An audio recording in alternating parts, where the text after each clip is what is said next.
ಇನ್ನು ಹಾಸನದ ಮಲೆನಾಡು ಭಾಗದಲ್ಲಿ ಮರಣಾರ್ಭಟ. ಸಕಲೇಶಪುರದ ದೊಡ್ಡ ತಪ್ಪಲು ಬಳಿ ಮರ ಧರೆಗುರುಳಿದೆ. ಒಂದು ಬದಿಯ ರಸ್ತೆ ಬಂದ್ ಆಗಿದ್ದು ಸಂಚಾರ ಅಸ್ತವ್ಯಸ್ತವಾಗಿದೆ. ರಸ್ತೆ ಮೇಲೆ ಬಿದ್ದ ಮರ ತೆರವು ಮಾಡ್ತಾ ಇದ್ದಾರೆ ಅಲ್ಲಿನ ಕಾರ್ಮಿಕರು. ಸದ್ಯ ಬೀಳುವ ರೀತಿ ಇರುವಂತಹ ಮರಗಳನ್ನು ಕೂಡ ತೆರವು ಮಾಡ್ತಾ ಇದ್ದಾರೆ. ಯಾವ ರೀತಿ ಪರಿಸ್ಥಿತಿ ಇದೆ ನೋಡಿ. ದೊಡ್ಡ ತಪ್ಪಲು ಭಾಗದಲ್ಲಿ ಭಾರಿ ಪ್ರಮಾಣದ ಮಳೆ ಆಗ್ತಾ ಇರುವಂತಹ ಕಾರಣದಿಂದಾಗಿ ಅಲ್ಲಲ್ಲಿ ಮರ ಬಿದ್ದಿದೆ. ಅದನ್ನು ತೆರವು ಮಾಡುವಂತಹ ಕೆಲಸಗಳು ಕೂಡ ಆಗ್ತಾ ಇದೆ. ಈ ಕುರಿತಂತೆ ನಮ್ಮ ಹಾಸನ ಪ್ರತಿನಿಧಿ ಮಂಜುನಾಥ್ ನೀಡಿರುವಂತಹ ವರದಿ ಇದೆ, ಬನ್ನಿ ನೋಡೋಣ.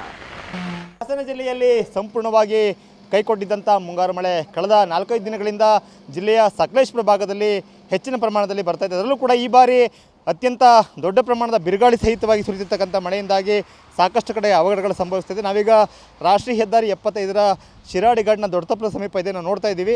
ಇಲ್ಲಿಯೂ ಕೂಡ ಒಂದು ರಸ್ತೆಗೆ ಮರ ಉರುಳಿ ಬಿದ್ದು ವಾಹನ ಸಂಚಾರ, ಒಂದು ಪಥದ ವಾಹನ ಸಂಚಾರ ಸ್ಥಗಿತ ಆಗಿದೆ. ನಾವು ನೋಡ್ತಾ ಇದ್ದೇನೆ, ತೆರವುಗೊಳಿಸ್ತಕ್ಕಂಥ ಕಾರ್ಯವನ್ನು ಇಲ್ಲ ಸಿಬ್ಬಂದಿಗಳು ಮಾಡ್ತಾ ಇದ್ದಾರೆ.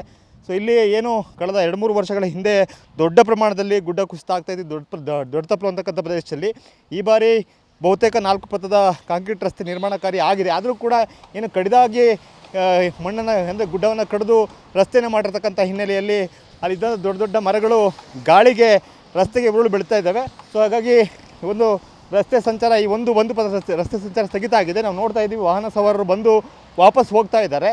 ಅಲ್ಲಿ ಆ ರಸ್ತೆಗೆ ಅಡ್ಡಲಾಗಿ ಒಂದು ಅಂದರೆ ತಡೆಯನ್ನು ಇಟ್ಟಿದ್ರೂ ಕೂಡ ಮಾಹಿತಿ ಇಲ್ಲದಿರ್ತಕ್ಕಂಥ ವಾಹನ ಸವಾರರು ಕೆಲವರು ಬರ್ತಾ ಇದ್ದಾರೆ.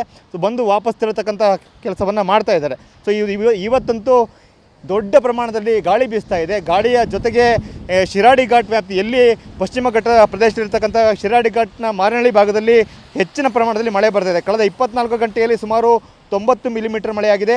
ನಿನ್ನೆ ಕೂಡ ಸುಮಾರು 80 ಮಿಲಿಮೀಟರ್ ಮಳೆಯಾಗಿತ್ತು. ಅದರ ಹಿಂದಿನ ದಿನ ಕೂಡ 74 ಮಿಲಿಮೀಟರ್ ಮಳೆಯಾಗಿತ್ತು. ವಿಶೇಷವಾಗಿ ಶಿರಾಡಿಘಾಟ್ನ ಏನು ಪಶ್ಚಿಮ ಘಟ್ಟ ಪ್ರದೇಶ ಇದೆ, ಈ ಭಾಗದಲ್ಲಿ ಅತ್ಯಂತ ದೊಡ್ಡ ಪ್ರಮಾಣದಲ್ಲಿ ಮಳೆ ಬರ್ತಾ ಇದೆ. ಮಳೆ ಜೊತೆಗೆ ಬಿರುಗಾಳಿ ಹೆಚ್ಚಿನ ಪ್ರಮಾಣದಲ್ಲಿ ಬೀಸಿರ್ತಕ್ಕಂಥ ಹಿನ್ನೆಲೆಯಲ್ಲಿ ಸಾಕಷ್ಟು ಅನಾಹುತಗಳು, ರಸ್ತೆಗೆ ಮರ ಉರುಳಿ ಬೀಳ್ತಕ್ಕಂಥದ್ದು, ವಿದ್ಯುತ್ ಕಂಬಗಳು ರಸ್ತೆಗೆ ಉರುಳಿ ಬೀಳ್ತಕ್ಕಂಥ ಘಟನೆಗಳು ಪದೇ ಪದೇ ಆಗ್ತಾ ಇದ್ದಾವೆ. ಸೊ ಈ ಬಾರಿ ಬಹುತೇಕ ಜೂನ್ ತಿಂಗಳು ಸಂಪೂರ್ಣವಾಗಿ ಮಳೆ ನಿಂತೋಗಿತ್ತು.